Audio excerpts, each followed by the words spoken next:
Bueno, Alejandro, buenas tardes acá en Buenos Aires, buenas noches allá en Abu Dhabi.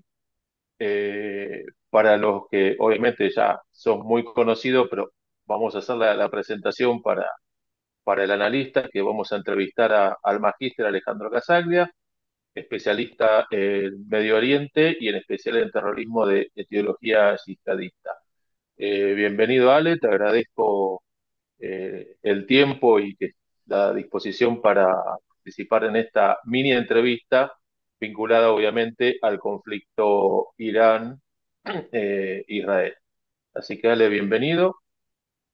No, gracias Pato por la invitación. Aparte, bueno, yo soy parte del analista y como estar en casa, así que por supuesto que la prioridad siempre es para los lugares donde uno tiene afecto y que tiene compromiso, así que gracias por la invitación.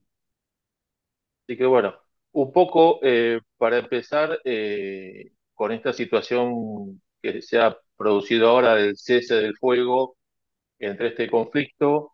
Un poco la idea es si se veía posibilidad de llegar a un acuerdo de paz concreto, real, conociendo la postura del régimen iraní, que siempre, ya desde tiempos inmemoriales, siempre se postula en destruir al Estado de Israel, y por otro lado Israel se acepta frente a la oportunidad que se le presenta, ¿no? No creo que se le dé muchas veces la posibilidad de tener debilitado a Hamas y debilitado a Hezbollah en general y para poder continuar y ponerse fuerte en la región. O sea, ¿se podrá llegar a un acuerdo de paz? Mirá, hablar de paz primero en esta región, hablar de paz y hablar de paz entre iraníes e israelíes es como algo muy utópico, ¿no? Lo que se puede hablar es de de una calma, de un impas, de una pausa en el conflicto, y sobre todo teniendo en cuenta que Irán es un estado teocrático, es un estado que es gobernado por un señor que se considera el enviado de Alá, el enviado de Dios sobre la tierra, y, y entonces poder tener una coherencia política geopolítica con gente que se basan en fanatismos, con gente que tiene otra cultura, otra visión de la vida y de la política muy diferente a Israel, haciendo un paréntesis y explicando, no caer en el error de siempre, Israel no es un país occidental, Israel es un país oriental, está en el Medio Oriente, sus raíces son orientales, que sí es una democracia parlamentaria y que tiene un relacionamiento con Occidente, fundamentalmente con Estados Unidos, sí, pero no es un país occidental, con lo cual no hay que hacer una isla alrededor de Israel desde el punto de vista cultural o étnico, sino que sí podemos hacer una isla en lo que tiene que ver con que es el único país democrático en la región. Pero ¿qué pasa? La visión de la vida que tiene esta gente, separando lo que es el Islam de lo que es el islamismo radical, que es el que gobierna en Irán, es casi imposible hablar de paz. Sí, se ha dado como bien lo definiste vos, se ha dado una situación en esta actualidad en la cual Irán está muy desgastado, está muy solo. Israel ha aprovechado, digamos, la situación de cómo se presentaron las cosas. Cuando Israel empezó su guerra con Hamas, después del 7 de octubre de 2023, ese día tan trágico, muchos no apostaban, porque recordemos que aparte de que Israel fue atacado por Hamas, mientras Israel llevaba adelante su legítima represalia con esta declaración de guerra, también fue atacado del norte por Hezbollah, también fue atacado desde el sur por los hutíes en Yemen, y también algunos grupos radicales, islamistas radicales desde las alturas del Golán, también bombardearon territorio israelí, lo cual en ese momento pensar estratégicamente como lo hizo Israel era muy complejo. Entonces, ellos con el esfuerzo, con la paciencia y con la idiosincrasia que tienen los israelíes encararon esta guerra en seis o siete frentes y que por suerte la han ido llevando adelante porque, bueno, en Gaza jamás ha perdido, digamos, su capacidad militar en casi un 70%. Hezbollah en el Líbano prácticamente lo mismo. Siria cayó el gobierno sirio, el gobierno alawita de Bashar al-Assad, muy cercano al chiismo, cayó y hoy está en manos de los suníes, ¿no? De los suníes, de Arabia Saudita, es decir, ver las imágenes de Al-Golani echándose la mano con Trump, con Macron y con los británicos, tiene todo un simbolismo, tiene un simbolismo de que Siria dejó de ser parte de la influencia iraní para ser parte de la influencia sunita, teniendo en cuenta que el foco del sunismo en el mundo árabe es Arabia Saudita y que Arabia Saudita es aliado histórico de Estados Unidos y de Occidente. Con lo cual, todo ese contexto, sumado a que Rusia, que fue el aliado de Irán, también históricamente, sobre todo en los últimos tiempos, está metido en una guerra tremenda con Ucrania y con parte de la OTAN. Entonces prácticamente los iraníes quedaron solos. Es decir, ya con la caída del régimen de Bashar al-Assad se veía que los rusos nos iban a meter porque lo dejaron solo al Assad. Es más, le dijeron, mira, agarra a tu familia, venite a Moscú porque no hay forma de sostenerte. Eso debió ser una advertencia para los iraníes, que tuvieron un error de cálculo, un error estratégico. Cuando la autoridad de control nuclear, el Organismo Internacional de Control Nuclear, pedía las inspecciones, tendría que haber accedido. Cuando Donald Trump los invitó a conversaciones ofreciéndole beneficios comerciales a los iraníes con tal de que abandonaran su ambición de fabricación de armamento nuclear, tendrían que haberlo aceptado. Lo que pasa es que eso lo pensamos nosotros, que somos personas racionales, personas que estratégicamente razonamos de esta manera. No es así el caso de un señor, que es un líder, que se maneja un Estado con decisiones que supuestamente le llegan desde el cielo, desde Alá, que le manda la respuesta, y este fanatismo ha conducido a Irán a que esté en esta situación. Ahora, pensar de una paz, yo creo que no, que esto quizá nosotros no lo veamos, pero esto va a volver a tener un nuevo capítulo en un futuro, no sé cuándo, si dentro de 5 años, 10 años, 20 años, no lo sé, pero como decía un profesor que tuve en la facultad yo hace muchos años, decía, los pueblos tienen memoria. Entonces este enfrentamiento ancestral, sobre todo entre sunitas y chiitas o entre persas y árabes y con Israel desde el año 48, y si fuéramos más allá en la historia, arrancar de épocas bíblicas, etcétera, sabemos que esto no se va a solucionar. Lo que sí reconocer que la jugada magistral que hizo Trump, recién hablaba en otro programa, eh, que Trump recurrió a una figura que para nosotros los argentinos sobre todo para los veteranos como nosotros, por ahí los chicos jóvenes no, es la imagen, viste, de que cuando estaba jugando el partido, el picado en el potrero, y ibas perdiendo, y vos agarraba, como él hacía el dueño de la pelota, decía, bueno, mete gol, gana. Trump metió el gol, el bombardeo a las centrales nucleares, y cuando metió el gol agarró la pelota y dijo, se terminó el partido.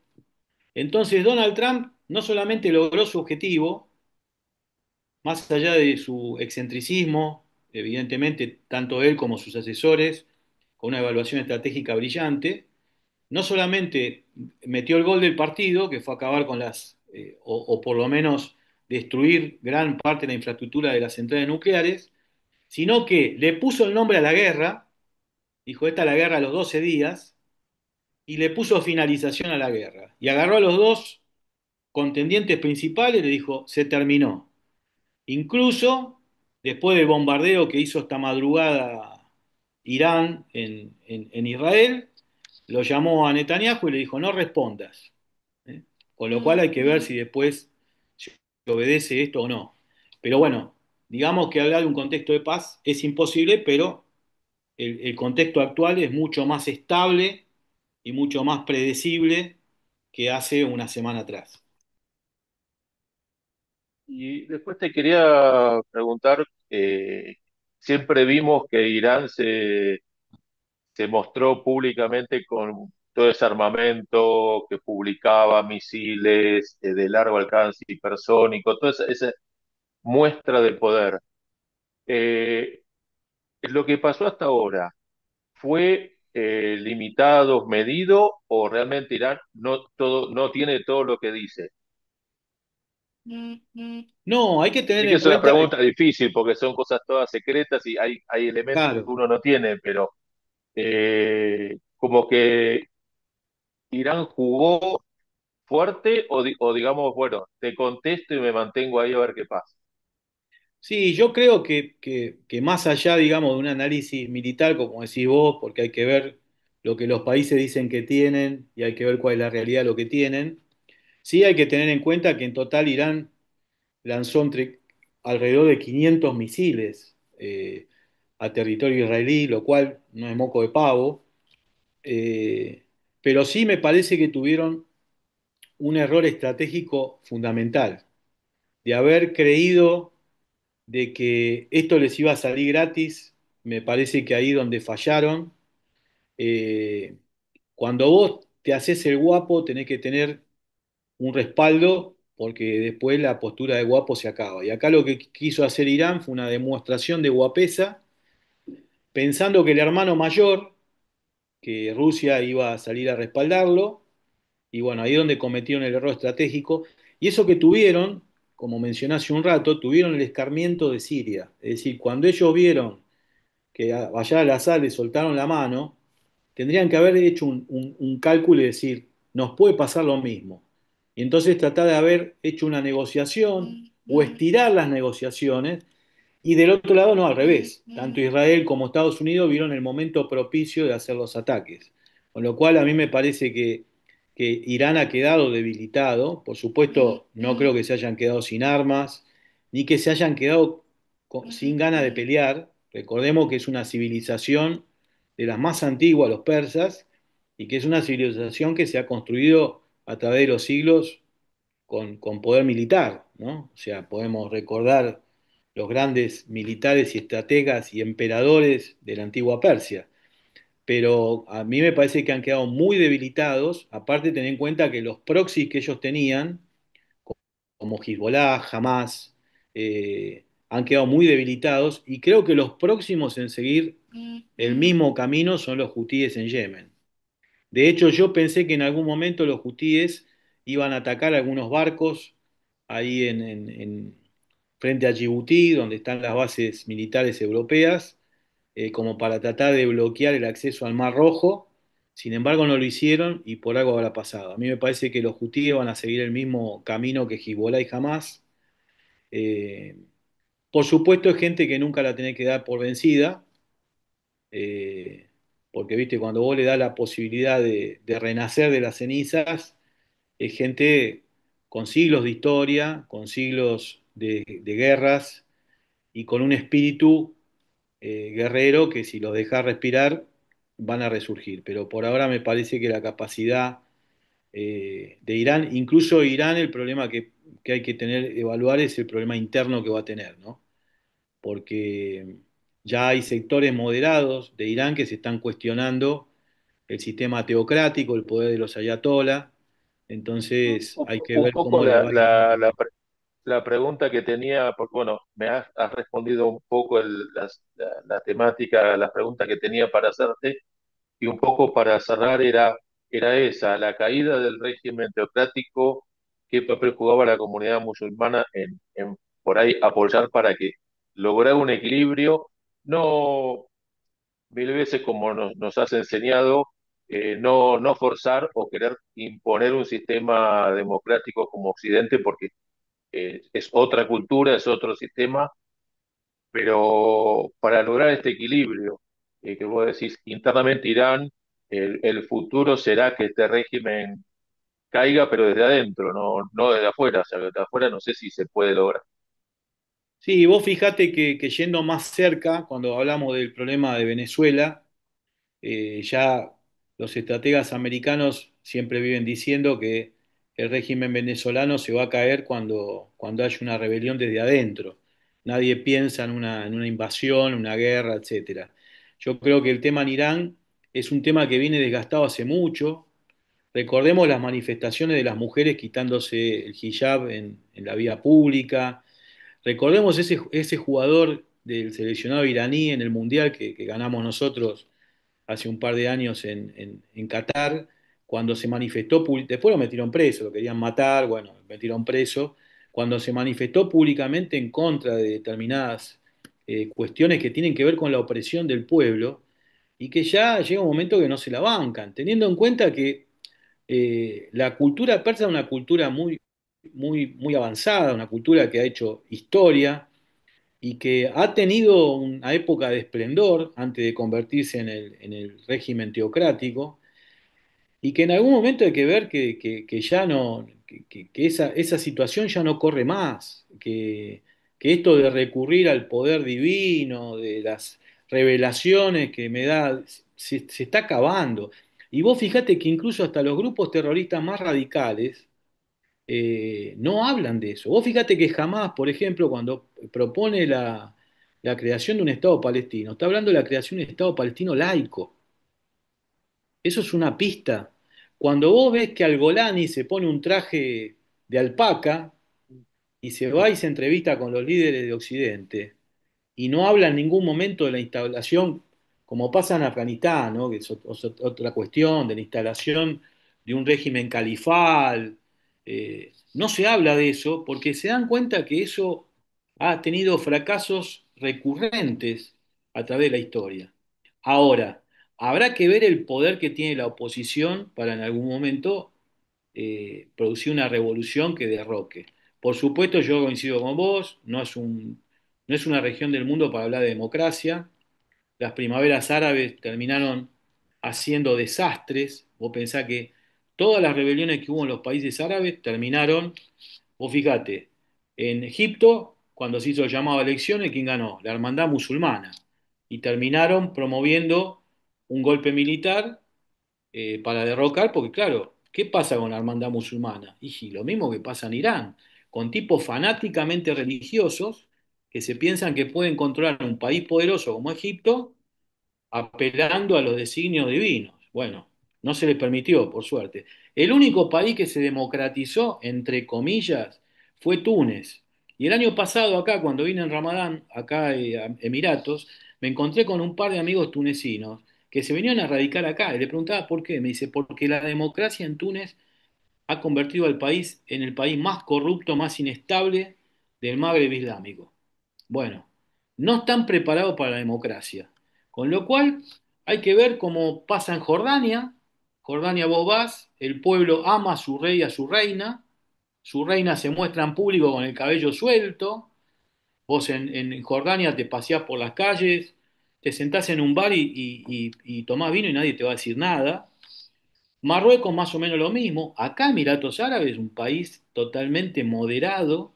Qatar lo hemos visto en el Mundial. Es decir, la gente se empieza a dar cuenta que esto de las prohibiciones, que está bien conservar las tradiciones, respetar tu religión, pero los extremos y cuando vos presionás mucho, en algún momento pasa como la olla a presión. Si no tiene una válvula de escape, la olla a presión explota. Y bueno, yo calculo que en algún momento, con este régimen teocrático debilitado, Irán corre ciertos riesgos de que se caiga su régimen teocrático. Veremos, el tiempo nos dirá. Dale, te agradezco tu tiempo, eh, que termines el viaje en paz y tranquilo y te daremos la bienvenida cuando llegues. Bueno, Muchísimas bárbaro. gracias y un gran abrazo. Esperemos que mañana me dejen viajar para volver a casa, que mis hijos me Ah, reclamen. Y bueno, cuando llegue a Buenos Aires les aviso, así nos vamos, nos juntamos, damos una vueltita por La Plata a dale. juntarnos a poder charlar más en extenso sobre la experiencia que me tocó vivir como un corresponsal de guerra accidental, que no es lo mío. Y bueno, charlaremos en extenso. Así que bueno, gracias Una, a una vos, nueva gracias a faceta, todos. corresponsal. Nos vemos pronto. Gran abrazo, vale. Abrazo para todos.